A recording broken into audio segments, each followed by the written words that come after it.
Azoulay, everyone. Thank you for joining us for the celebration of the Amazigh New Year, 2972. I take the opportunity to wish you all Asugas, for those who don't speak Tamazight or the Amazigh language, happy Yennayer. Allow me to introduce my friend and colleague, Adi Gura, who will also help me co-moderate the event tonight. Adi is an MA student at the Middle East Studies Department of Ben Gurion University. She is currently doing a semester at Sciences Po Bordeaux. Her thesis deals with the history and politics of the Amazigh culture in Morocco, with a focus on Amazigh music festivals. Thank you, Yona. On my turn, I wish you all happy Yennayer, and I will now introduce Yona Abeddour, who is a dear friend and colleague. Yona Abeddour is a PhD student at the Middle East Studies Department of Ben Gurion University and Sciences Po Bordeaux.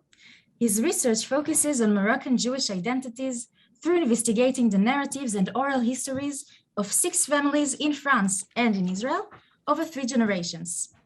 We are also part of the Libim HaMa'arav, which means My Heart is in the Maghreb, research group, which seeks to extend and explore research to North Africa. We would like to thank the Chaim Herzog Center, the Middle East Studies Department of Ben Gurion University, Bladna Project, and Gardien de la Mémoire for their collaboration and for making this event happen. We would like to express our gratitude to all individuals who made this event possible, especially our dear professor, Dr. Orit Ouaknine-Yekutieli, and also to Tal Sela, who is with us here today. Thank you, Tal, and to Asaf Ramon for assisting with the administrative tasks. Before we proceed, we share with you a few definitions of some key terms that we'll be using in the course of this event, so you can familiarize yourself with them. I'm just gonna go through them. Yennayer, Amazigh, which is the politically correct word, or how Imazighen, how Amazigh people identify themselves as free men. Imazighen is the plural for Amazigh, Tamazight is the language, and Tamazra is the region itself. In January of 2020, we had the first edition of the Yennayer celebration at Ben Gurion University, where we screened Le Voyage de Khadija in partnership with the New York Amazigh Film Festival. The event served as an introduction to the Amazigh culture and history. Last year, we moved to the virtual platform, and we're excited to host more than 120 participants from around the globe. The second edition's theme focused on tattoos in the Amazigh culture throughout North Africa. This year, we will revisit the Judeo-Amazigh memory with a focus on the Souss-Massa region, located in southern Morocco. Finkum Maswasa, are there any Soussis in the house? Even if you are not Soussi, don't feel left out. We're still curious to know where you are joining us from. So please write on the chat box. And here I see Mr. André Azoulay, that I would like to acknowledge your presence and thank you for joining us today and giving us the honor. Mr. André Azoulay is the counselor of the King of Morocco. Thank you. And I would like to acknowledge all the professors, researchers, friends, and colleagues from all over the world. Let's see, where are you from? Souss. Hey, Uba. Maybe as people are writing, would like to give maybe the platform to Mr. André Azoulay to share a few words with us. Well, thank you for having me with you. And Azul, as you said at the beginning, I'm very happy and excited to be with you at this occasion. So happy New Year to you all. And I will be with you until the end. We appreciate that so much. Thank you for your time and thank you and being with us. Thank you. So as you can see in the chat box, there is no doubt that if something positive came out of this COVID-19 period, is the ability to gather people virtually from all over the world and from the comfort of their home. So thank you so much for joining us today. As you might have noticed, Dr. Orit Ouaknine-Yekutieli is not with us here today. Unfortunately, she's feeling under the weather. So we wish her a speed recovery. And we will still introduce her as she has been part of this project and creating this event from its genesis. Dr. Orit Ouaknine-Yekutieli is a researcher of modern Morocco and a lecturer at Ben Gurion University. Orit is about to publish her book about the contested Moroccan Amazigh leader Tamil Glaoui, and she currently writes about the Vichy period in Morocco.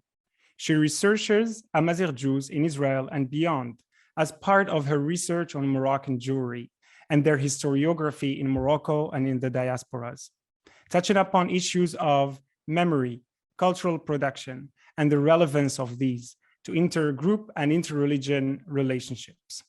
Today with us, Dr. Yuval, who is her husband, who will also eventually speak, but now he's gonna share with us a few opening words on behalf of Orit, who is the chair of the Chaim Herzog Center. Thank you, His Excellency, Mr. André Azoulay, dear guests.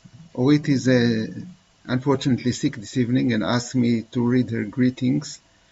So on behalf of the Herzog Center, Ben Gurion University, good evening and Asegaz Amegaz to all of you. I'm honored to open this Zoom event celebrating the Amazigh New Year 2972.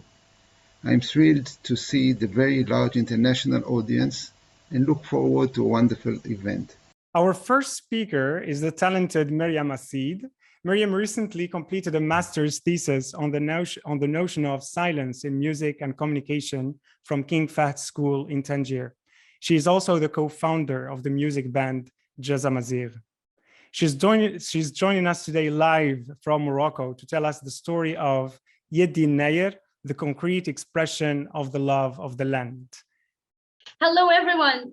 I'm Meryem Aassid. I am very honored to participate to this event.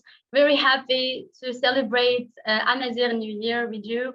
I'm very honored to be here also next to His Excellency, Monsieur Azoulay, André. Thank you for the invitation. So I have a concert in 15 minutes. I am in Agadir. I have been in an artistic residency for 2 weeks. So I have the stress of the concert, and plus that, I have the concert of this conference. So actually, I am gonna talk more about what I have lived. I didn't do much research about the subject, but I am Amazigh. I was born in Rabat, but I have always been back to my origins, which is Saroudan, the region of Ighram. And I grew up in the real atmosphere, in the real Amazigh atmosphere. So yes, I'm the co-founder of Judeo-Amazigh Artistic Project, and I also have a master's degree in communication and journalism in French. And in my thesis, I worked on the concept of silence in music and in communication. So I'm going to be very brief and concise. So at first, I wanted to talk about music in the Amazigh New Year. I wanted to see if there is really something that was special about music on this day, on the 3rd January. And I found that there is no specific musical ritual that will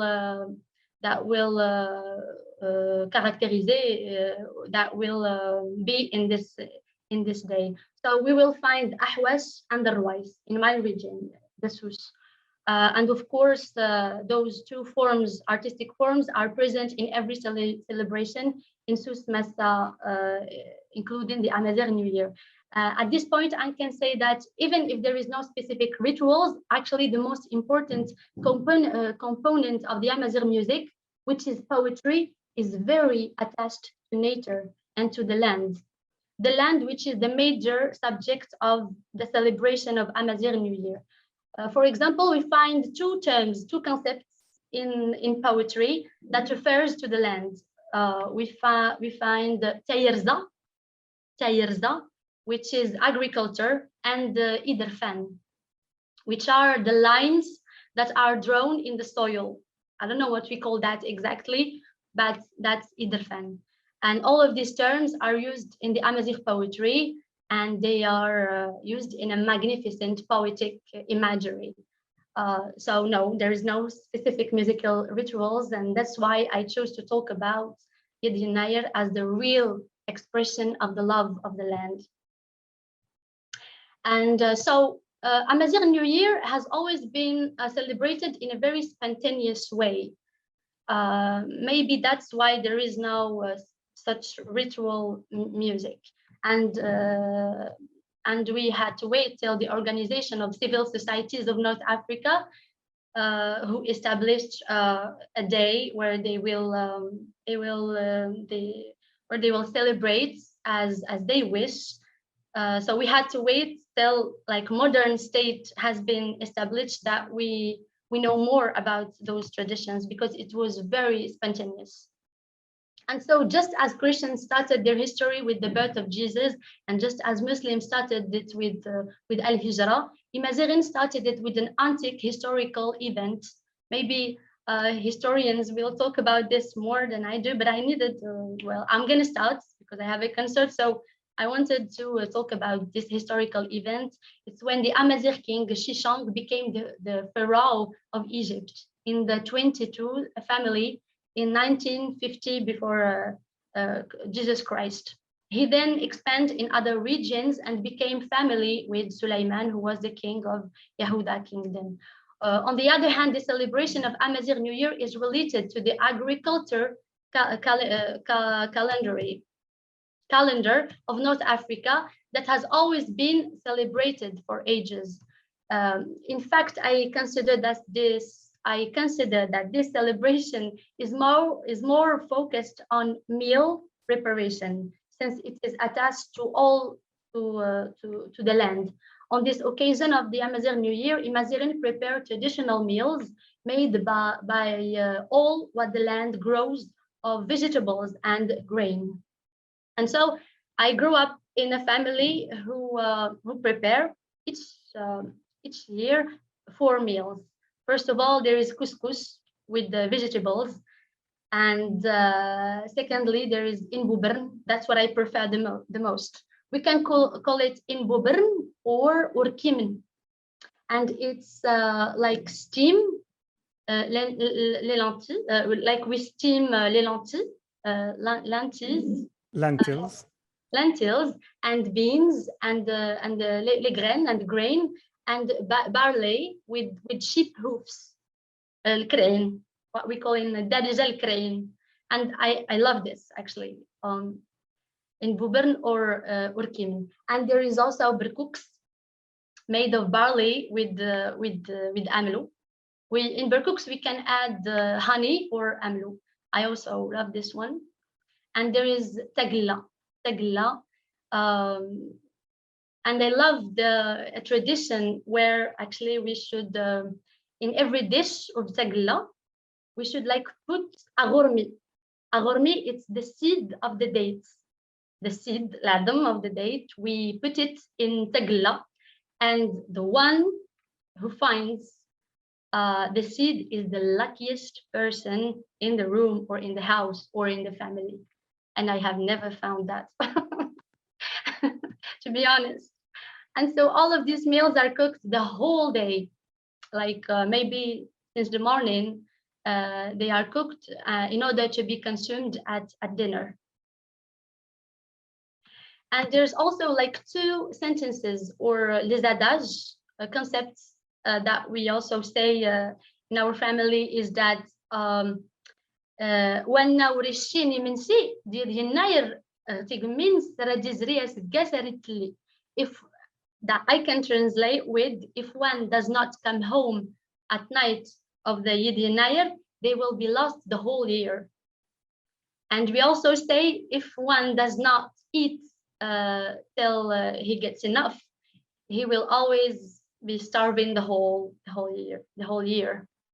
So it must be like the gathering for the family. So it's really important. There is this dimension of family, of yeah. And of course, Amazigh New Year it includes music and dancing. Kids wear silver jewelry and wear al-hayk, al-haf. And yeah, I grew up in this atmosphere, and it was amazing. And well, in order to conclude, because I guess I have to go, and that's why I'm very stressed a little bit. So I just want to say that the Amazigh New Year is a real and a concrete expression of the love that Imazighen have for their lands. And I think that each society have conceived the identity differently. Some are based on religion, some on languages. Imazighen have based, or they base their identity on the land. And that's why they considered that the Amazigh New Year should be a celebration of land. And I think there is a comeback to all of these traditions of the Amazigh New Year. And now Moroccans, they claim that the 30th January becomes a national holiday. And I think that we have all the conditions so that that can happen. Yeah, and last but not least, I do believe that Amazigh New Year should be celebrated, and that's why I'm wearing a kaftan, and I'm gonna celebrate it. But if we are discussing it, it means that there is a problem, and this is a great initiative that we can where we can share what we think about this. And thank you, and I'm sorry for the movement and the anxiety. Great. And thank you so much. And I was very honored and very happy to participate. Thank you, everyone. That's it. Thank you. Thank you so much. Yes. Wow, we all applaud you, Meryem. That was great. I wish I could also attend your concert that's happening right now. I know I attended your concert 2 months ago, I think in November in Sidi Qasim, and it was wonderful. Thank you for sharing with us the story of Yennayer and how it's been celebrated in your family and why is that important. We really appreciate that. Thank you. We'll actually stay. Bye. Thank you, Meryem. I have to go. Bye, guys. Thank you so much. We appreciate it. Thank you. Thank you. Thank you. We'll actually remain with the daughters of Tamzgha, and this time I'm thrilled to introduce a friend and a colleague, Kawtar Bihya. Kawtar is a co-organizer at the New York Forum of Amazigh Film. She is a PhD candidate in sociology at UQAM in Canada. Her research focuses on Amazigh immigration and diaspora, among others. Today, Kawtar's talk will be on remapping Imazighen identities, the role of Amazigh Jewish women. Kawtar, the floor is yours, please. Hello, everyone. Can you hear me? Yes, we hear you. Yes, amazing. First of all, thank you so much for inviting me. I'm really honored and overwhelmed by emotions and knowing that André Azoulay is here too, and I have to be very smart and make good points. It's a lot of pressure, but thank you for inviting me. And really to talk after Meryem, it's such a delight because everything she's expressing is exactly what I want to talk about. And I'm going to talk about remapping the Amazigh identities because we are plural, and the role of Imazighen women. And before that, I just want to make sure that it's clear that I'm not going to get into how many Amazigh Jews there are, where are they in the world. This is not what I'm going to talk about. There's actually an amazing video accessible on YouTube. It's a presentation by Shama Mishtali called Amazigh and Jewish, a case of intersectional marginalization. It's excellent, and I think you should watch it after this event. And if I may interrupt, So just because you Yes. mentioned Shama Mishtali, and actually the paintings that we used for our poster are her own paintings. There you so go. I just wanted to acknowledge that. Thanks. There you go, exactly. So I would like to start by saying that actually, yes, this year, as an Amazigh person, because my parents are Imazighen from the Souss, Baha. Yay! I was born and raised in France, and I live now as Amazigh Muslim in Israel. So it's really something very emotional for me to celebrate Yennayer here in this situation. It's very interesting. And also, it's also overwhelming because this year particularly, the presence online in social media platforms have really bloomed, and it's really something touching for someone like me who's been writing and working on Amazighity and the transmission and the memory for the past 8 years to understand my identity, and because it was too overwhelming, I decided to do like research, academic research, and theorize and to settle my emotions.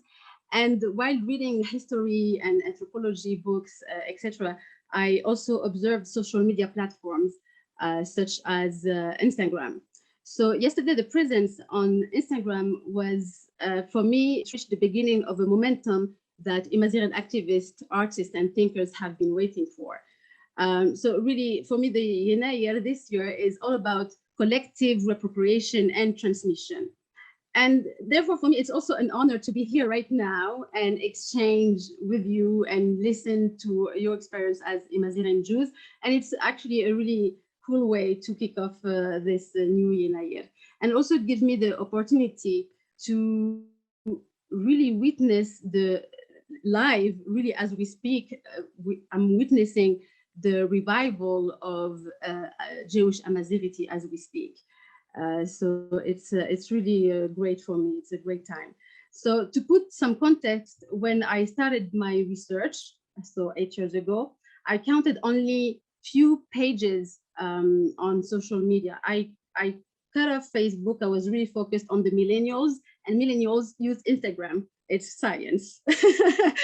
So I counted really a couple hundreds of pages, mainly from Algeria and Morocco, and the diaspora in France and Belgium. So mainly Kabail, Shawis, Soussien, Rifiyin.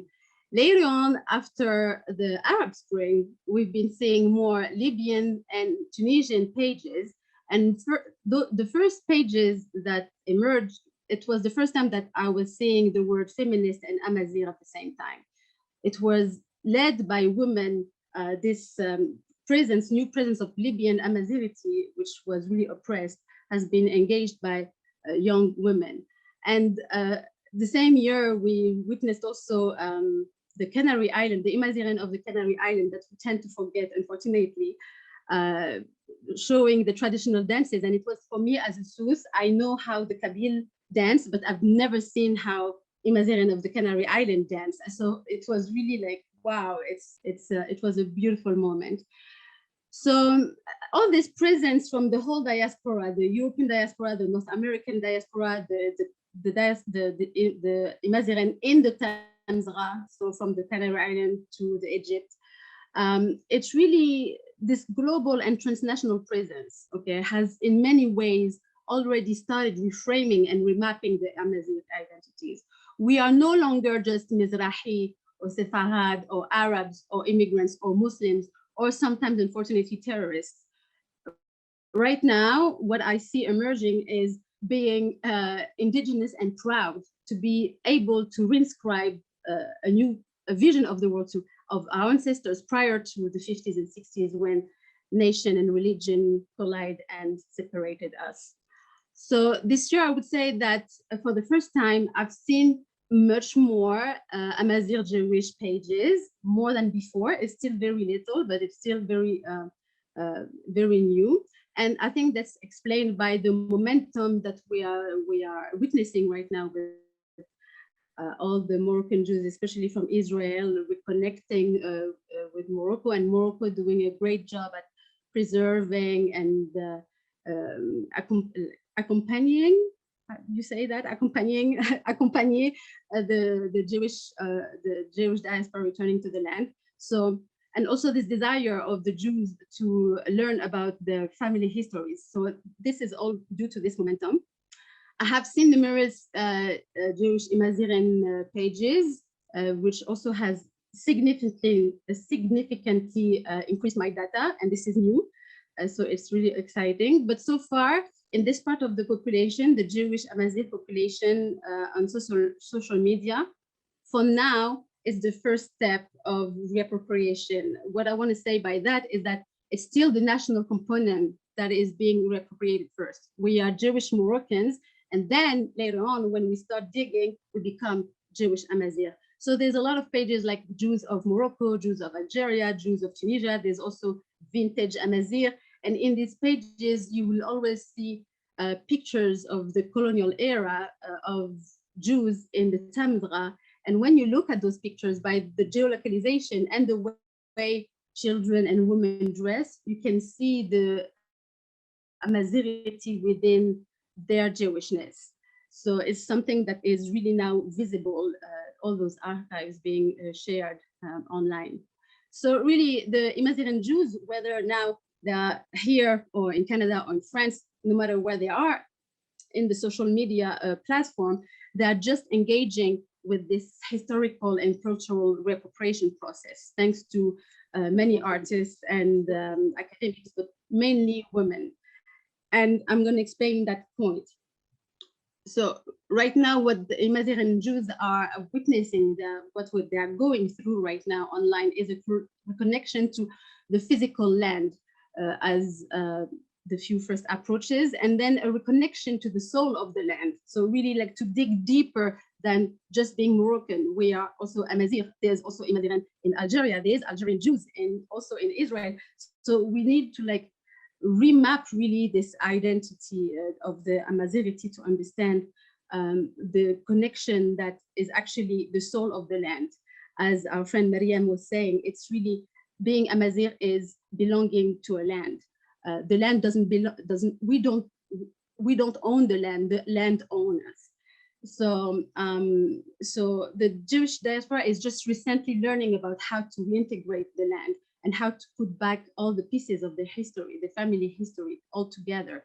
So we are really witnessing this as we speak, while in Europe and most Imazighen Muslims through the world, this work is not completed, but it's been going on already. So the role of women, whether mother or not, is crucial. Why? Because in like almost all indigenous societies, Imazighen women have always been at the forefront of transmission.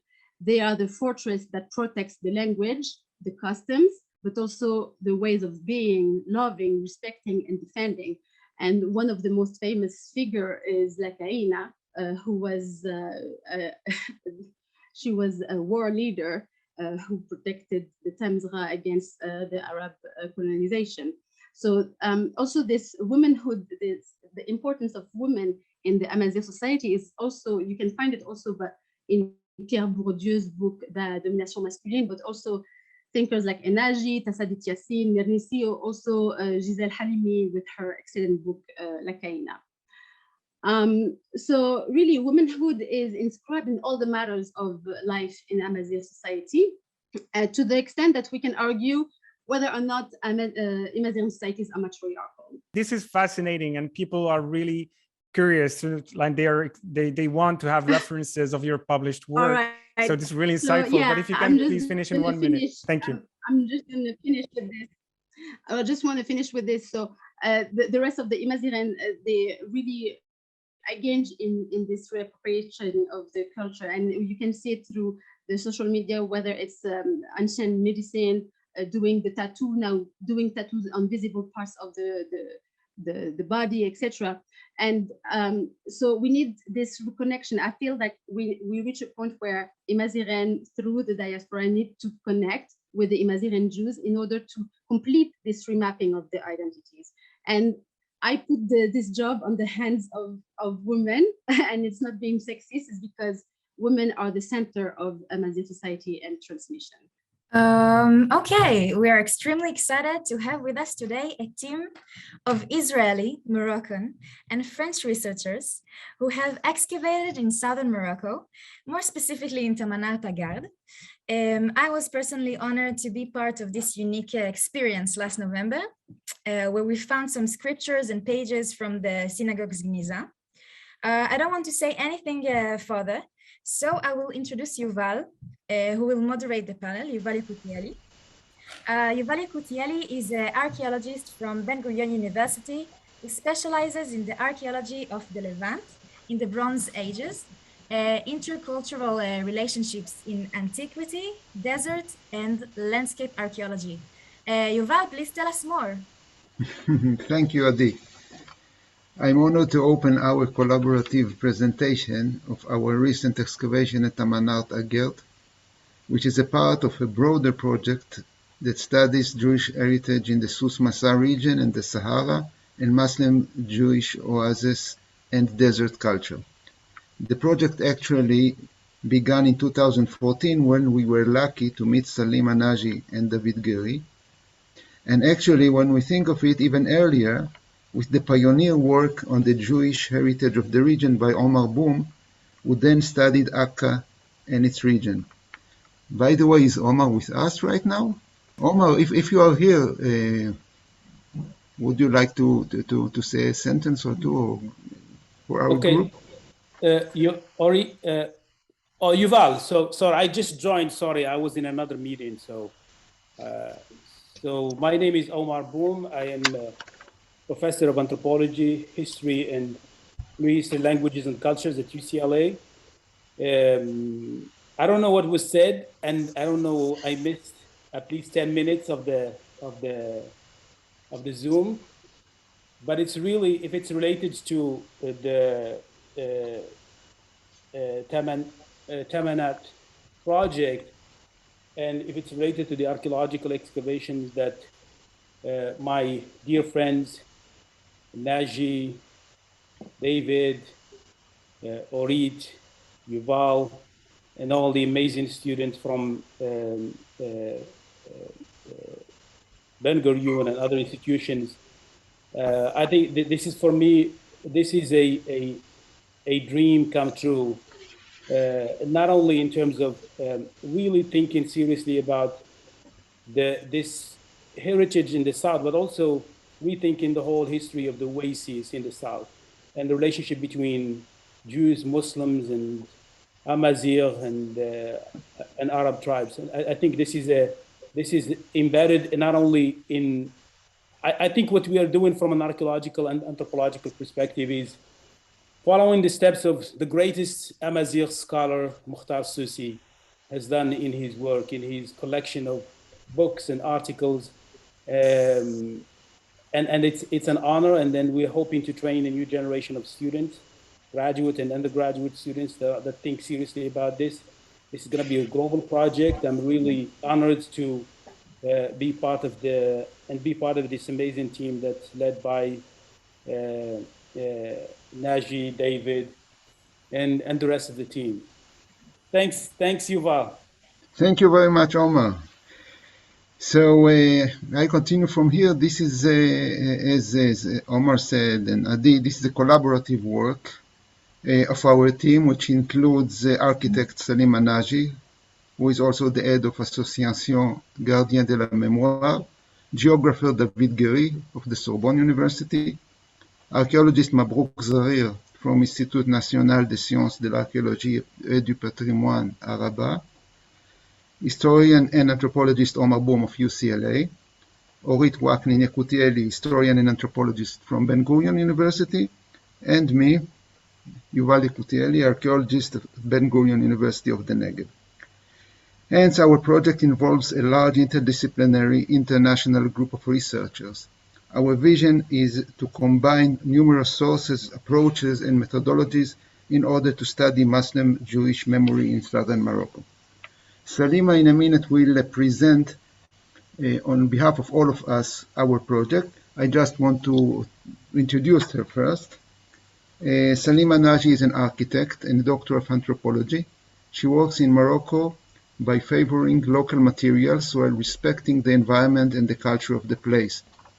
She devoted several years of research to the granaries citadels of Morocco and directed the rehabilitation of several igudar, collective granaries, at Amtoudi, in Numar, and other places, mosques and ksurs, the fortified villages of Assa and Agadir Uzru, the Medina of Tiznit, and the fortress of Agadir Ufela that was ruined in Agadir 1961 earthquake.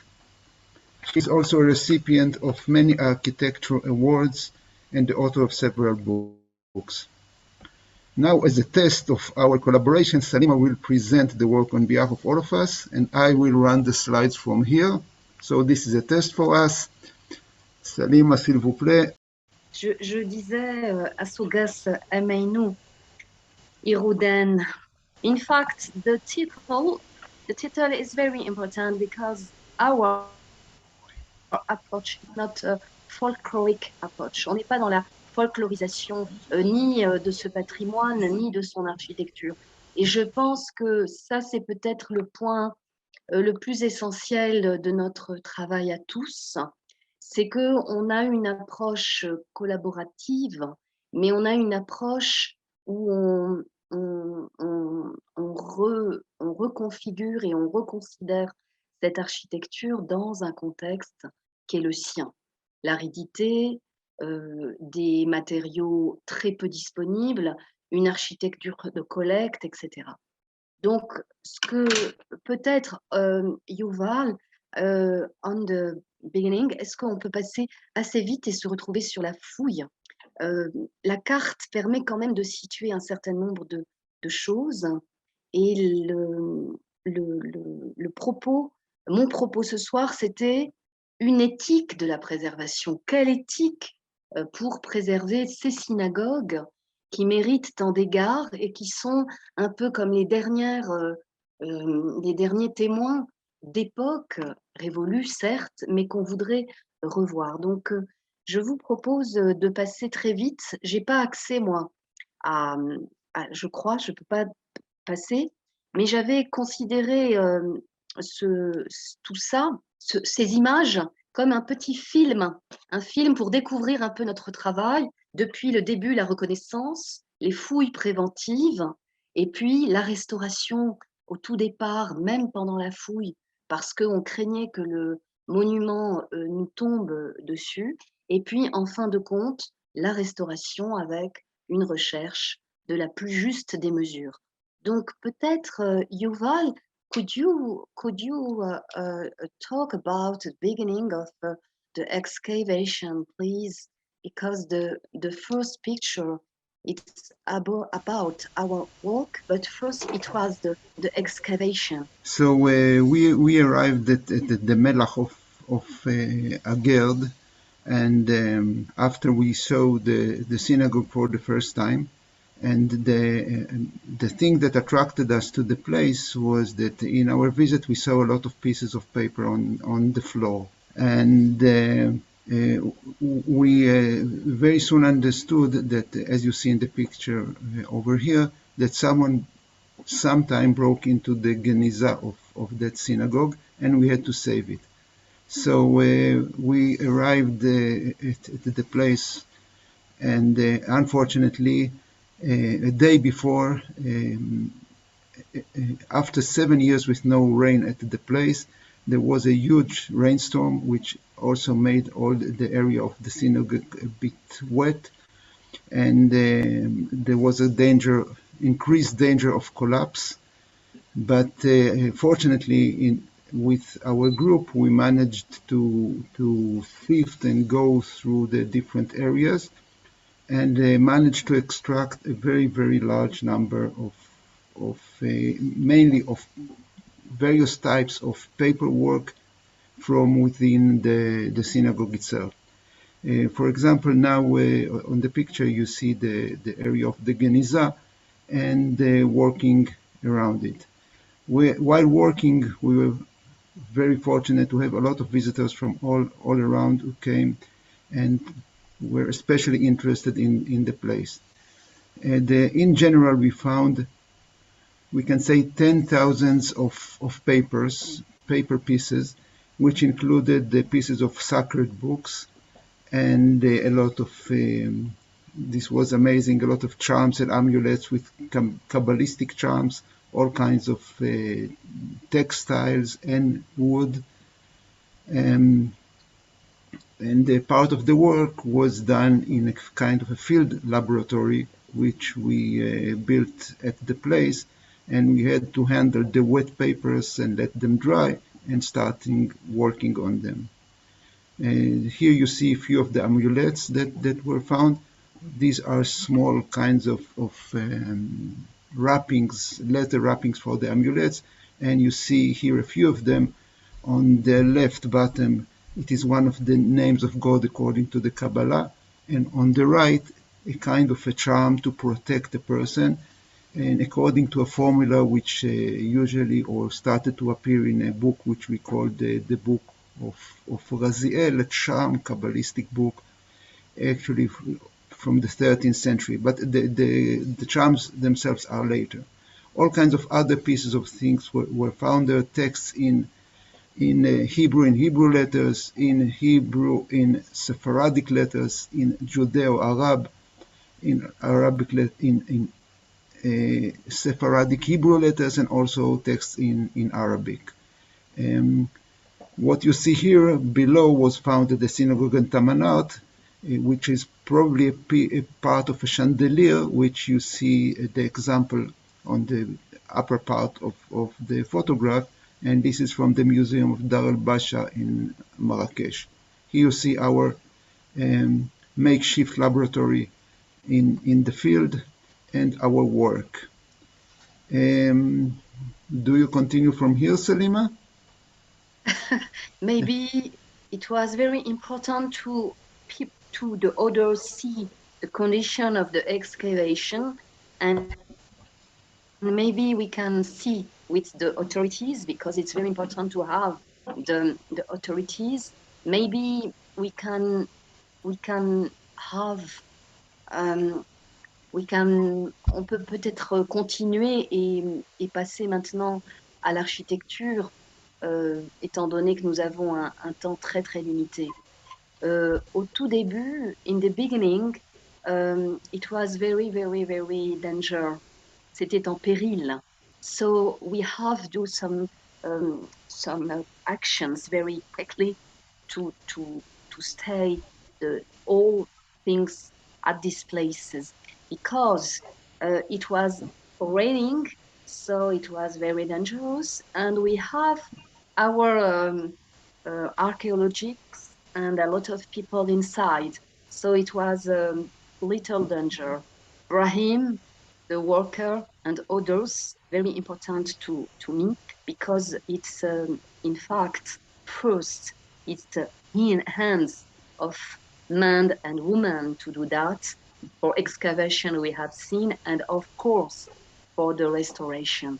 So it was very important to explain the approach, parce que dans notre démarche, nous sommes bien sûr au cœur de l'architecture amazigh, avec l'ensemble des caractéristiques qu'on peut voir, et en même temps on est au cœur d'une architecture qui était, et c'est très intéressant, nous l'avons en quelque sorte, elle était démontée, elle a été démontée aussi par l'excavation, par la fouille, et puis nous l'avons ensuite remontée.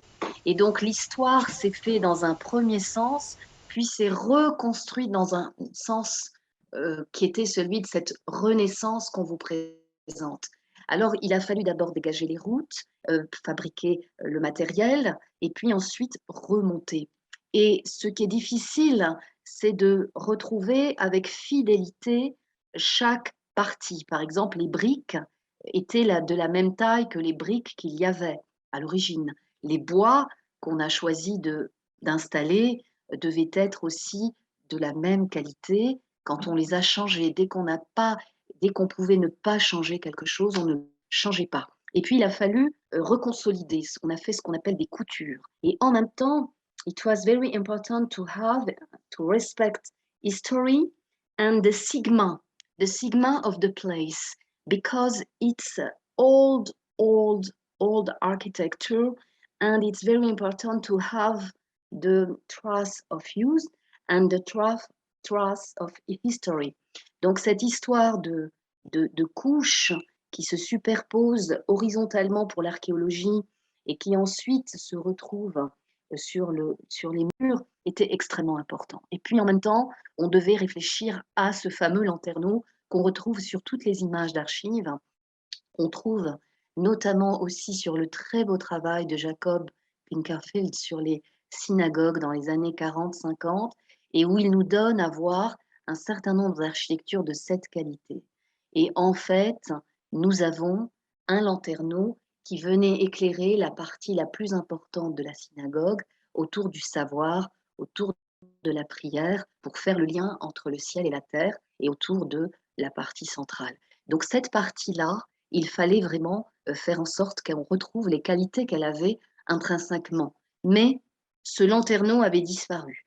Donc, on a cherché, on a refait, on est remonté et on est arrivé à, je crois, à retrouver la singularité. On peut passer peut-être plus vite parce que, mais je tenais à ce que vous voyez aussi l'état de dégradation et le soin avec lequel ensuite on a remonté les plafonds. On avait retrouvé des planches de palme, et il semblerait que la couverture était faite avec un procédé qu'on retrouve aussi dans d'autres lieux, notamment pour des mosquées très anciennes.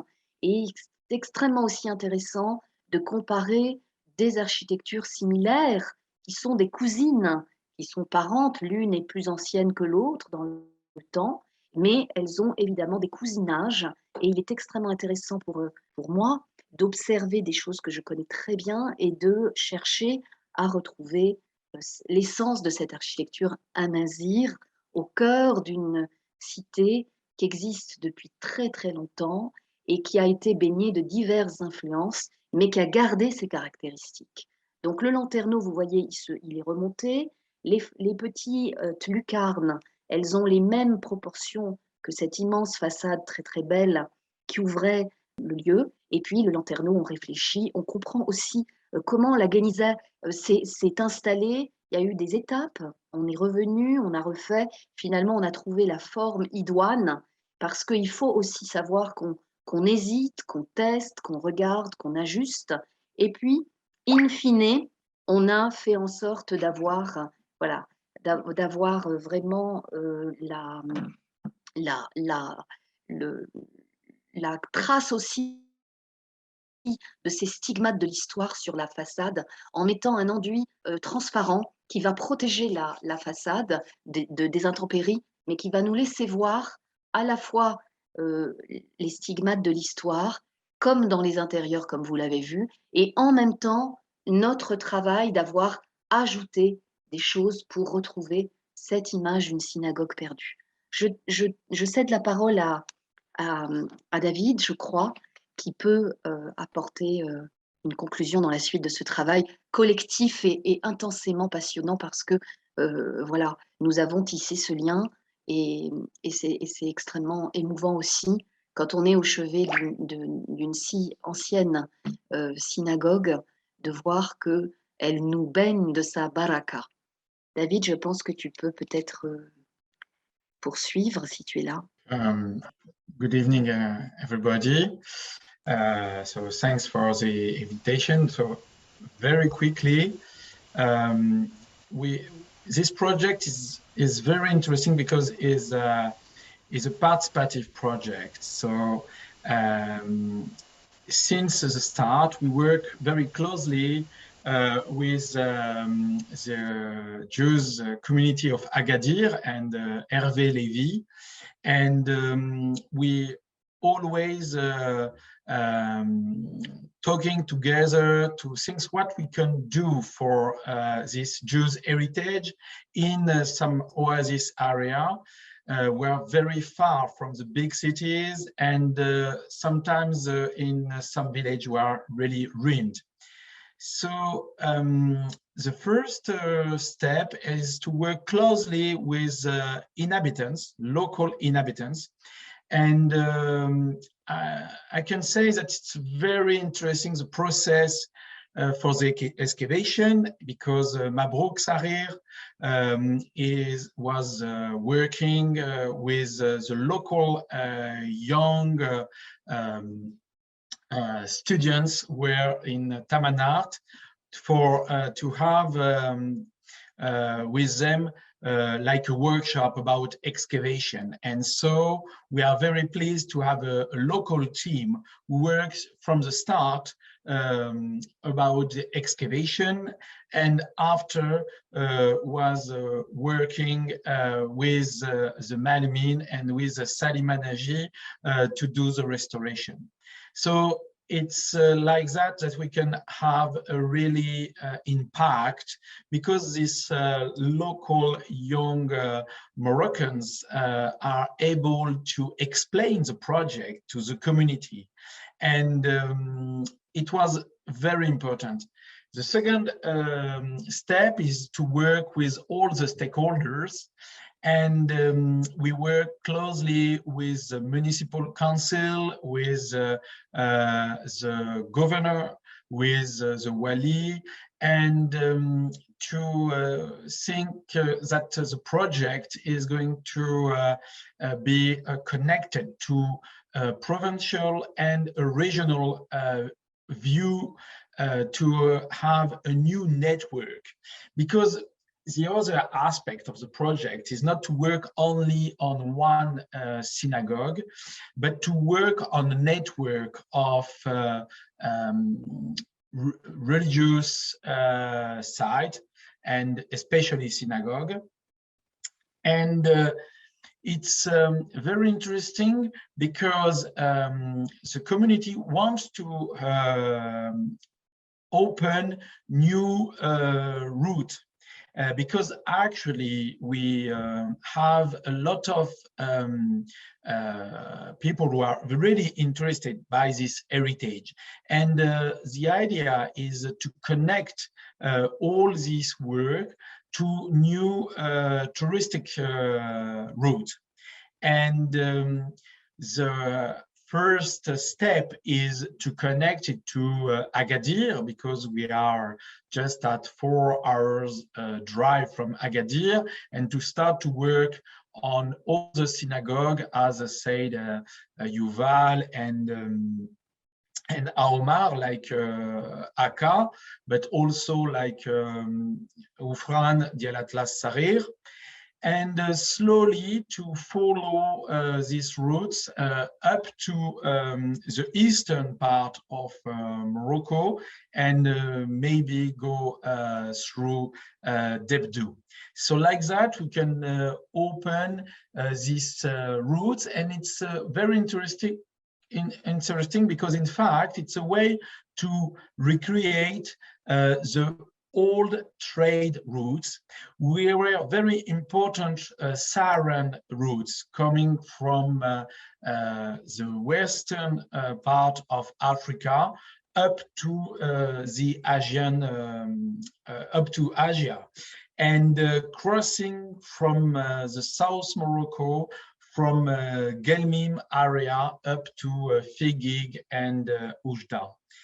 And so it's just a start, and we are very happy to explain these results, and we hope to have a lot of students who can join us, and a lot of scholars, because it's a very big project.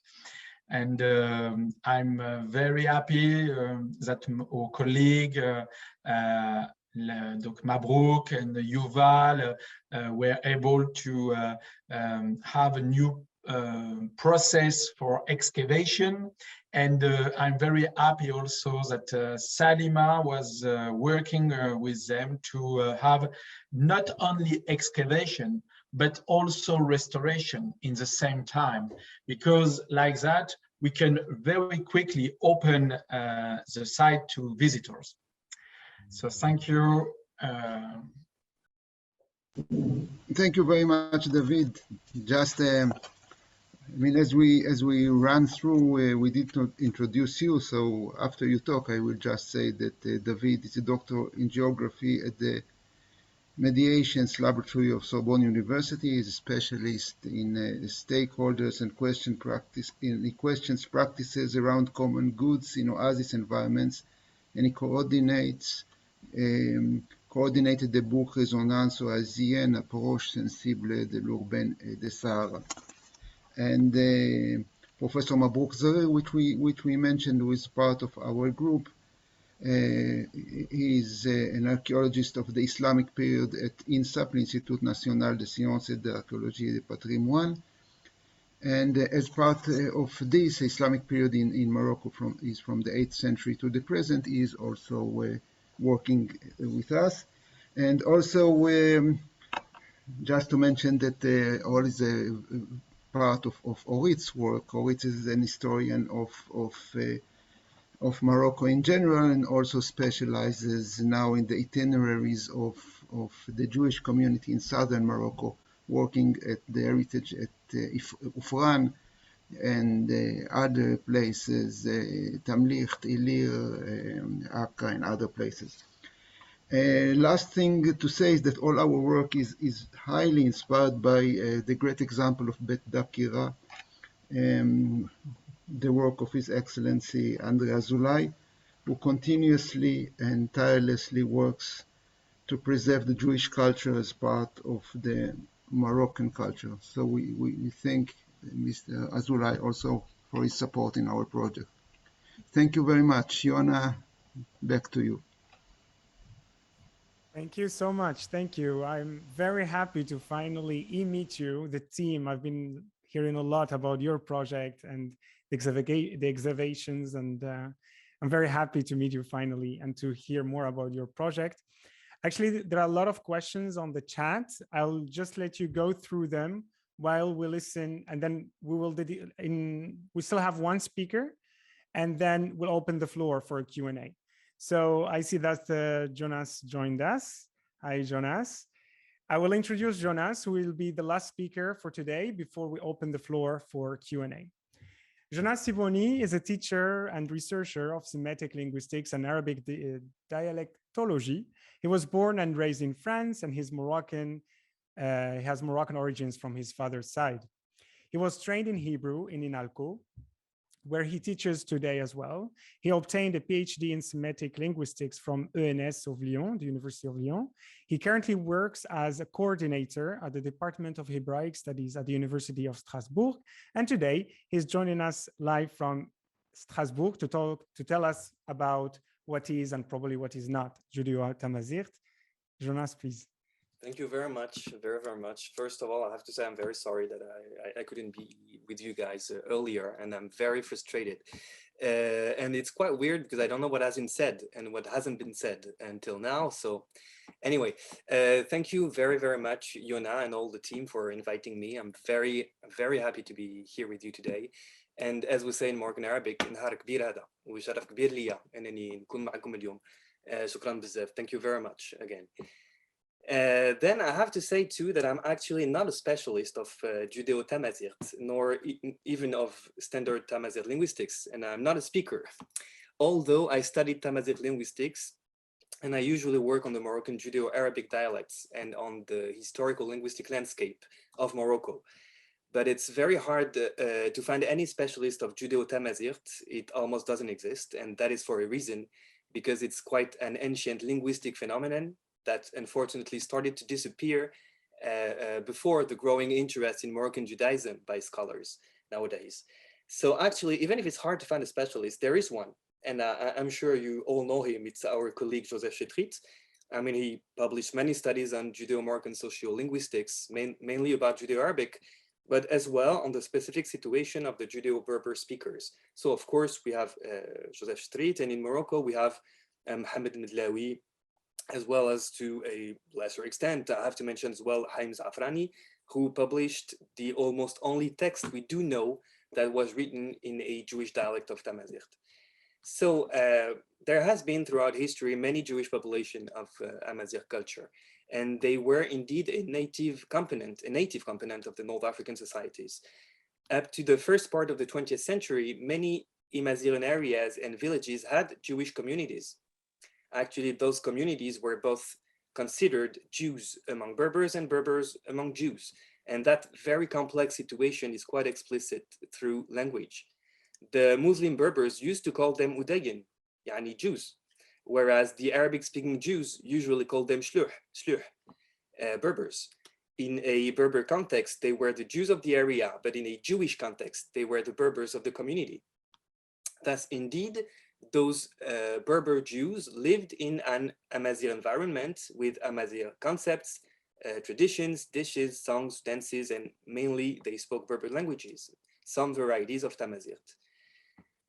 So as I introduced it, the major difficulty in dealing with this subject comes from the fact that the Jewish dialects of Tamazight began to decline even slightly before the major changes of the 19th or 20th century.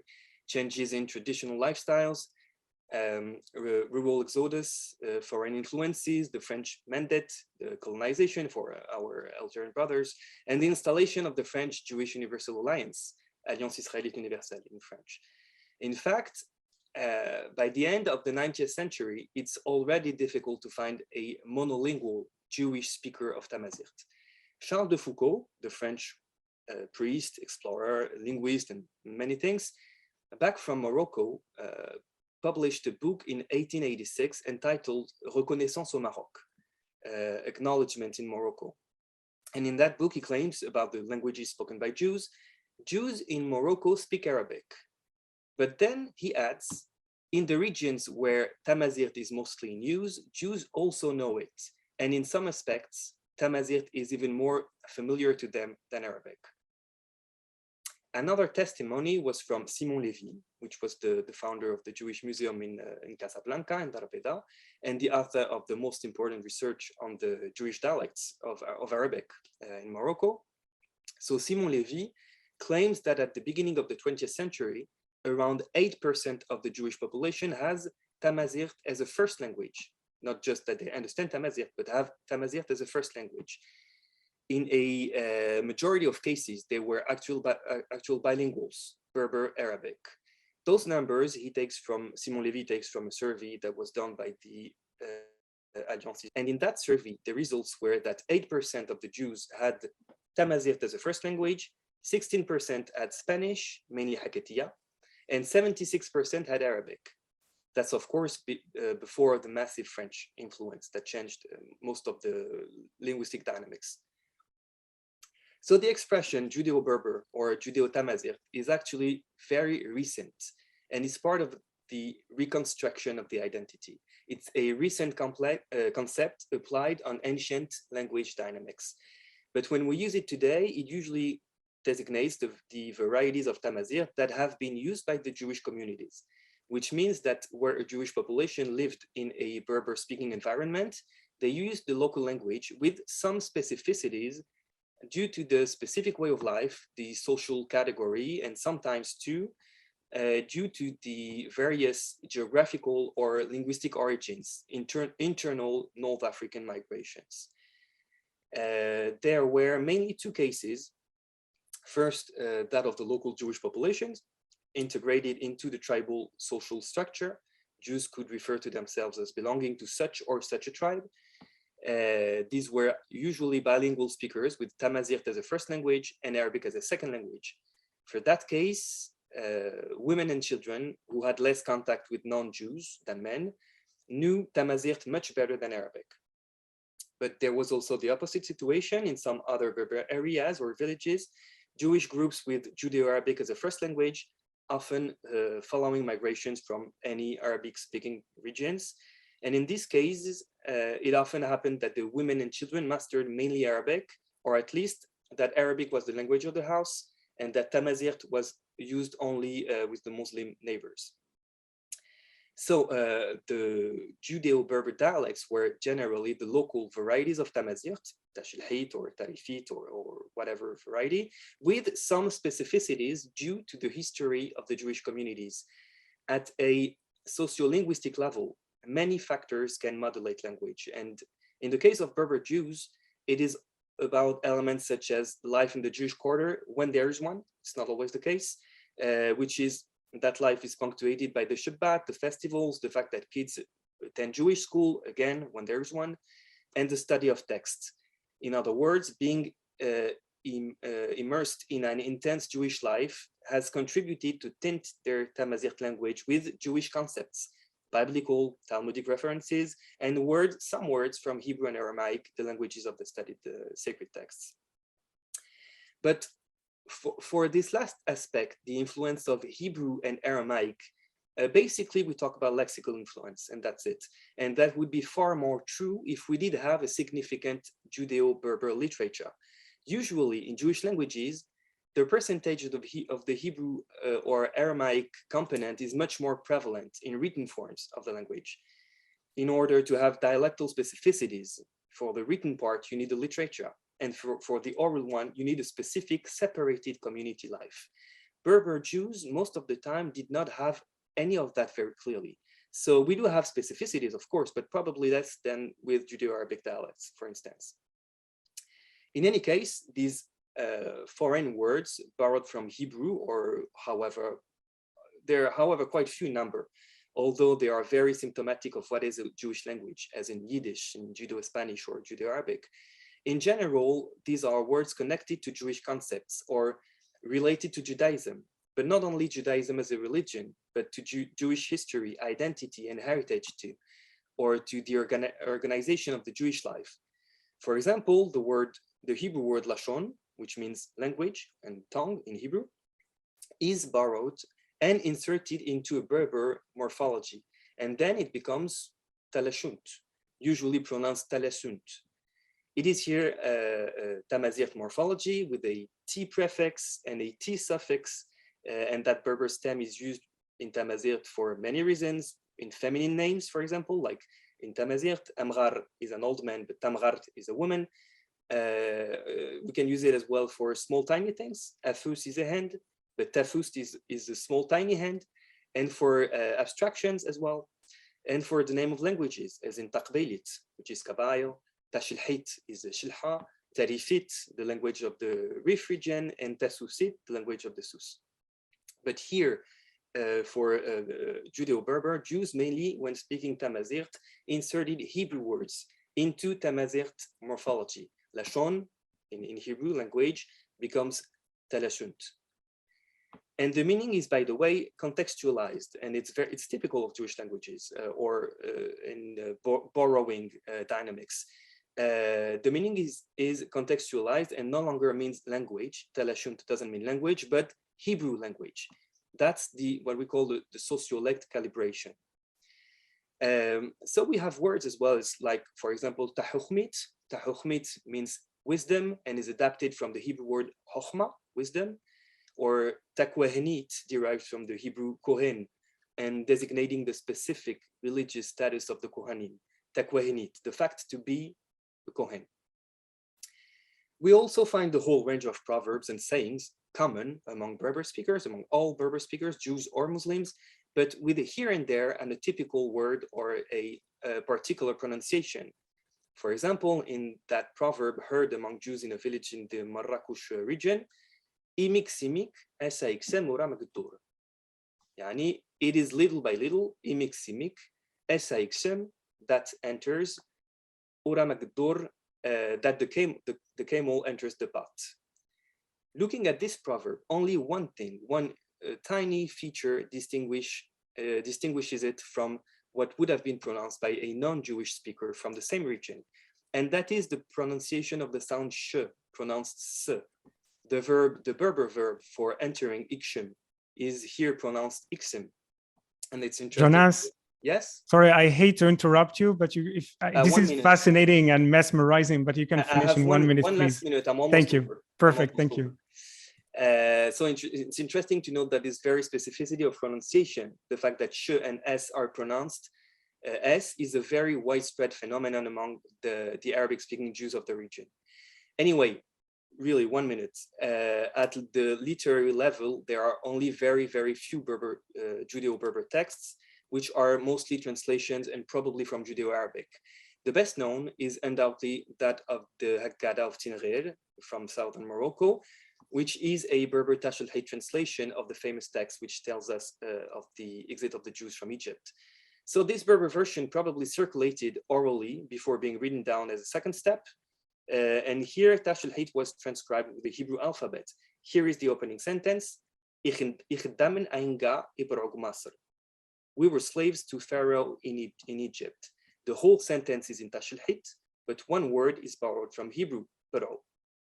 To conclude, those languages, those dialects, are community versions of the Berber languages. They belong to the Tamazight family, and they're community formats of the Berber languages. Tamazight is spoken by the Jewish communities, and that's what is commonly called Judeo-Berber. Thank you very much. Well, Jonas, thank you so much. It was so interesting. I would love to hear some more about this. So certainly by now you have many questions. I already have a selection of questions here that have already been asked in the chat, and most of them are directed to the panel on excavations. So Yuval, if you don't mind, I will read out the questions and however you want to react to them. So from Adina Friedman, how did the team know about and decide to excavate that particular site in the first place? Joel Bahloul says that this is an extraordinary project. Bravo for your courage and patience in science and conducting it. I have a question. Based on your immense knowledge of the research on Judeo-Amazigh history and culture, what new knowledge do your findings bring to this research? And I will continue, given that it is all about the same project. From Tifaut Louadawi, how can researcher students take part at this project, especially I think because David mentioned that they're interested for students to join this project. Jason Guberman made an offer from the Sephardic, the American Sephardic Federation. He says, happy to be in touch about collaborating on digital documentation via the Darna Geo-Museum of North African and Middle Eastern Jewish life, as well as in publicizing or exhibiting this work via the American Sephardic Federation, and he made his email available. And then Shmulik Balmas, I think there's still last chance to contact some older living, but I think that was more about the Tamazight in Judeo-Amazigh so that's more a question for you, Jonas. So he said about contacting some older living people in Israel that know some Tamazight. So Yuval, please. Okay, so thank you everyone. Thank you, Yona. And I think I will be now the representative of our group. And if anyone wishes to add, of course. So how did we know about the place? About Aguerd Tamanart, it is known that there was a melach there, and many people knew it. Omar wrote about it in the encyclopedia. And the trigger that made us work there was that during our visit there, we saw papers on the floor, which were actually the gniza which was thrown out. And this was the reason to make a salvage excavation, of course, with all the permits from the Moroccan Antiquities Authority. So thank you, Adina, for this question. Second question from Joel about the new knowledge that we have from this project. So the innovation of the project, I think, is both a new theory, both a new approach, new data, and new interpretations. And the unique thing that we are interdisciplinary. Just to explain it, for example, the anthropologists among us make a lot of interviews and they collect new data, also from very old people. And the interesting thing is, or the important thing, both in Morocco and in the diaspora here in Israel. Orit just told me that 2 or 3 days ago, she met the descendants of the last rabbi of Tamanart. And she appointed an interview with him and with the family. So we have the people, the descendants of the people from Tamanart and Akka over here. So this research, which is interdisciplinary and international, connects everything. The historians will work or do work on the text that we have. As an archaeologist, I think this is the first time that archaeologists are working on the Jewish heritage of Morocco, I mean excavating synagogues, and we add new things that the other disciplines cannot see. For example, processes of desertion, of destruction, of buildings, we ask questions about economy and other things like that. And the architects, of course, add a lot about how things were them. And all of us together also in this special group work on sustainability and how to involve the local community in all of this. And there is still much work to be done because we are just at the beginning of working on the huge number of texts that came from here and many other sites. And I want to thank Jason for the very generous offer. And maybe, David, if you want to answer about how can you people take part? Thank you, Yuval. The idea, as I explained, Omar, is first to create like spring schools or summer schools or fall schools or winter schools. It depends of COVID and plane. But the idea is to create workshop for students and master degree or in PhD to work in the field as done Adi with us. And like that, I think it's probably the best way to join first. On the second hand, is a very massive work for researcher, because we have so much things to do and so many manuscripts to handwritten papers to read. And I think it would be very important for young students to start to work about these very specific papers. And we are very lucky to have support of the Ministry of Culture and Mehdi Ben Said, who support us since he arrived and help us to have all the permits and to have also the visa. And actually, we have all these archives were in the regional in the regional it's in Agadir under the regional head of heritage.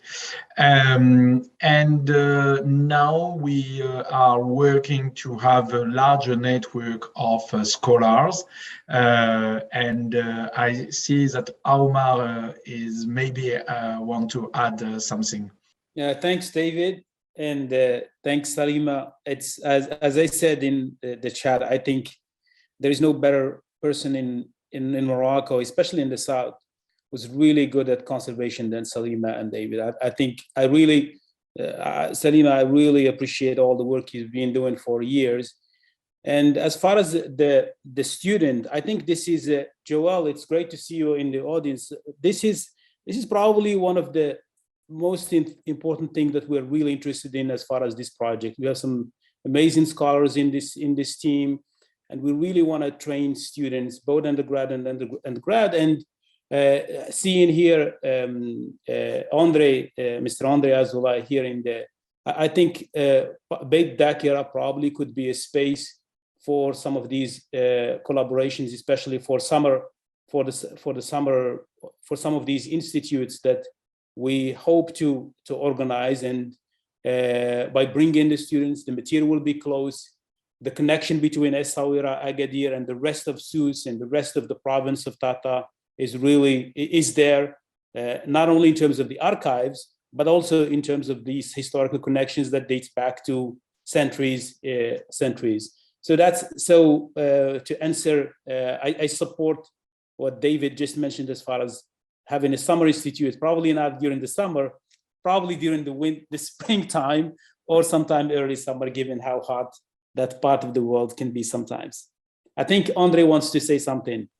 If I may, I mean, it will be very short, just to thank you. I mean, it's so exciting, so rewarding to hear all of you.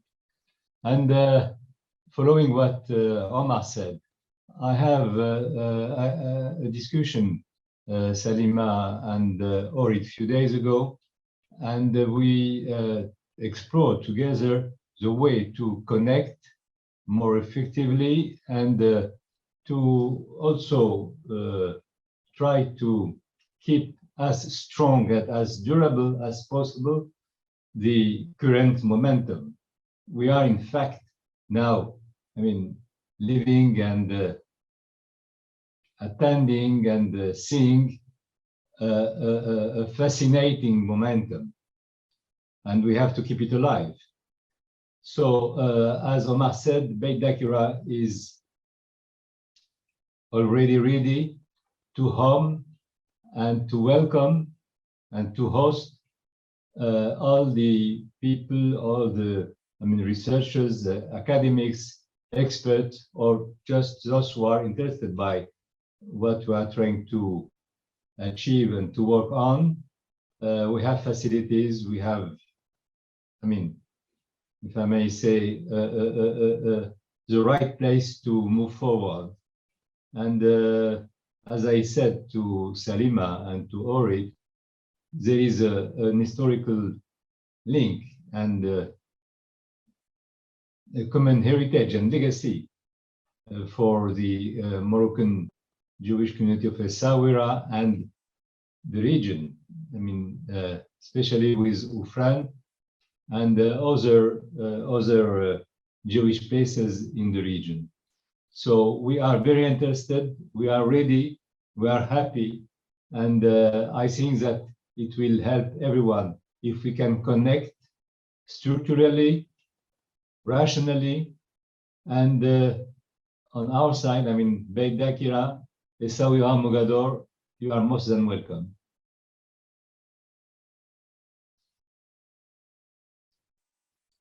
Thank you so much, Mr. André Azoulay, for these remarks and for always willing to help and be there for young and for different people who want to preserve this heritage. Thank you, Yuval. Thank you, all the speakers. And we promised you at 9:30 to start, 9:30 Israel time to start to have the live concert. But I'm just going to invite Adi for some final remarks, and we'll be live from the Atlas Mountains with Juvan-Tuja. Thank you, Adi. So we were thinking about why we would like to do this event and why this topic.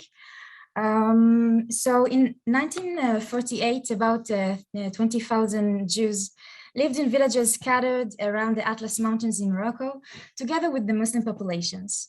There is less writing about these Judeo-Amazigh populations, how they live together with the neighbors and how they conduct their daily lives, compared to studies about Jews in the urban areas of Morocco. I just wanted to mention Omar Boum, who is one of the researchers who wrote about these Amazigh Jews in those areas, who is with us today. By analyzing oral memories and traditions, one can project on the perception of the common past and the relations between Muslims and Jews in those places. By reconstructing the Judeo-Amazigh memory in the Souss-Massa region, as we have just heard, we can trace the relationship between the different communities that lived in those remote areas. In some villages, there were no more than a few dozen families, and many of these people had little contact with areas outside this region. Therefore, the communities that lived together shared common beliefs and ideas. By this event, we wanted to place the Judeo-Amazigh community within its context and in relation to the surrounding communities that shared a common space.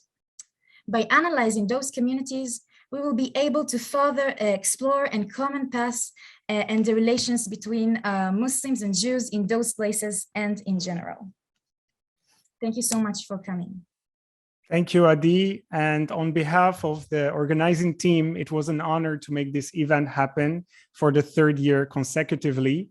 We are looking forward to seeing you all next year for a new year and a new theme. So as a Gaz and Tanmirt one more time. We're not done yet. Now I'd like to welcome you to the artistic part of the evening. And we have with us from Azilal, Juvan-Tuja. Juvan-Tuja is an alternative music group founded in 2016 in Azilal. The group takes inspiration from traditional local music and presents it in a new light, in a mix of pop rock and indie folk. Their unique and original style takes root in the high Atlas Mountains. Thank you, Juva. Hi, everyone. Thanks for the invitation. أنا سوقس دائما قاس سوقس نون دائما دائما قاس سفرة دراح تقولوا ما يتنوم. I'm really glad and I'm really happy to be part of this great celebration. I really enjoyed all the discussions. حمى يا سيف راري هوا عودي يا تلحجيت زريوين ماما حمى يا سيف راري هوا عودي يا تلحجيت زريوين ماما يا رارا يا رارا رورا رورا يا رارا يا رارا يا رارا رورا رورا يا رارا يا رارا يا رارا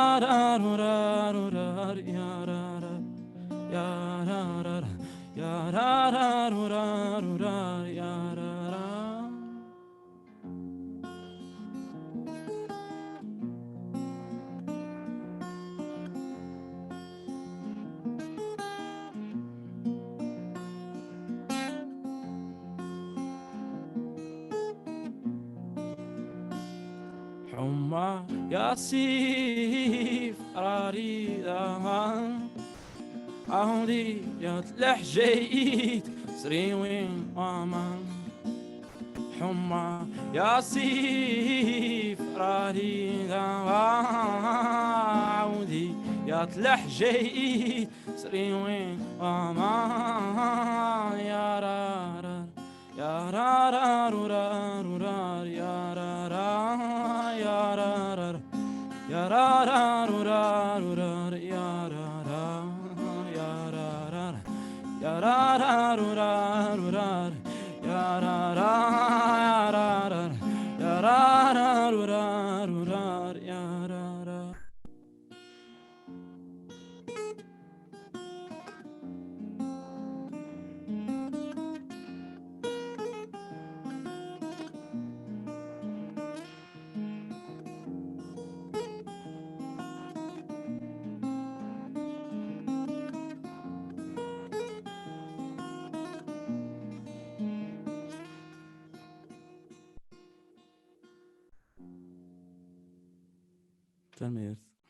So I'm so happy to be with you tonight and to be able to share my music with you in this really special event.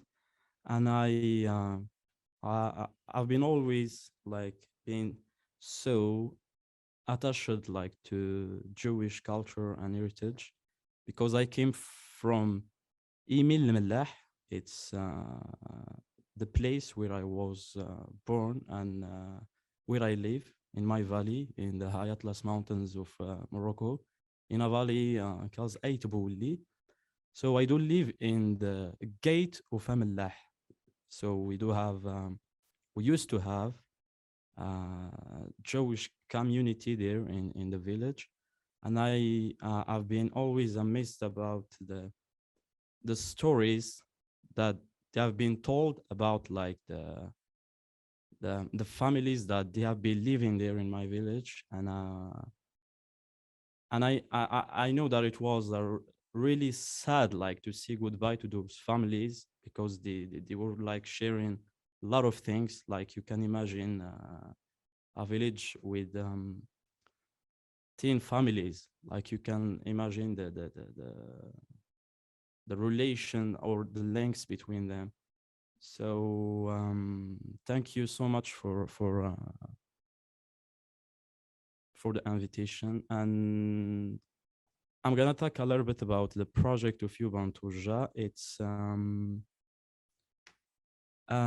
what I'm trying to do with my music, and why I choose rock and alternative rock and indie folk to do music. It's simply to change the stereotype that we used to have in the Amazigh music, in the urban scene here in Morocco. So and I'm trying to promote like Amazigh heritage and especially the Amazigh poetry through my music. So I'm gonna pass to Titrit or the star.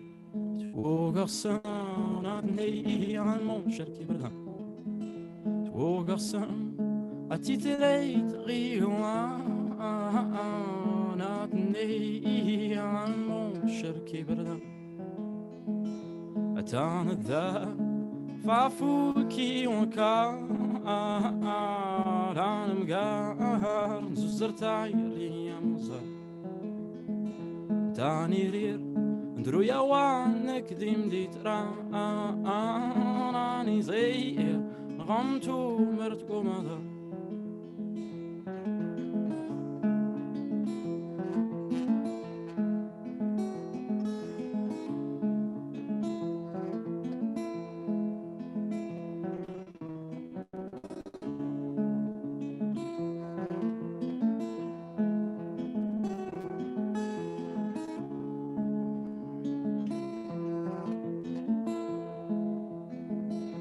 Ati Wadun Gulin Wailan Mo Naukiman Ati Wadun Gulin Wailan Atnei An Mo Naukiman Atana Dar Nfaful Ki Wakan Ranamgar Zuzartayri Amazigh Atana Dar Nfaful Ki Wakan Ranamgar Zuzartayri Amazigh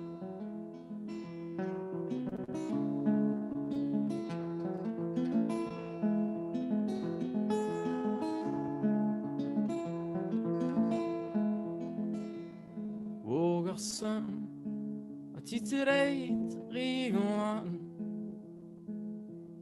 Atnei An Mo Sherki Berdan Wogarsan Atitreit Rigoan Atnei An Mo Sherki Berdan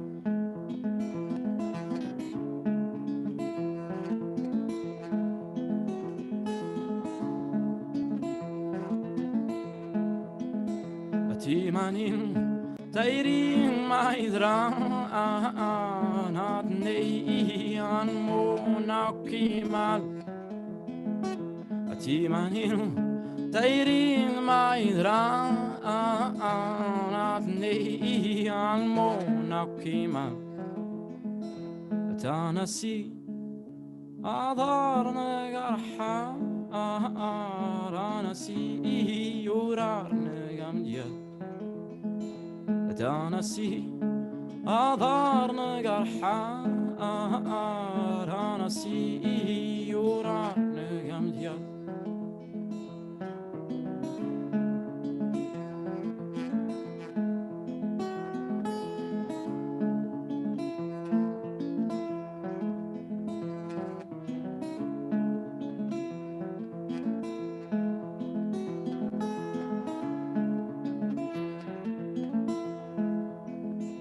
Wogarsan Atitreit Rigoan Atnei An Mo Sherki Berdan Wogarsan Atitreit Rigoan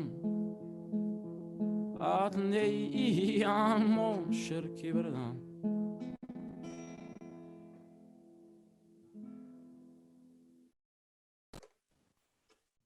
Bravo, Ayub.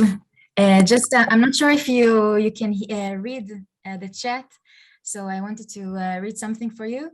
Ariel wrote, "It's very moving to hear about the connections between your family, your village, and the Jewish families who left." Vanessa said, "Music often connect with others through repures. What a gift to have this concert tonight, connecting us all, Yennayer." Bravo, thank you, Juba. Much love. It's really beautiful. So, yes, thank you so much. I know this is so. Thank you so much. Yeah, that means a lot. Thank you so much.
ميتاني تابو الفريزين عوا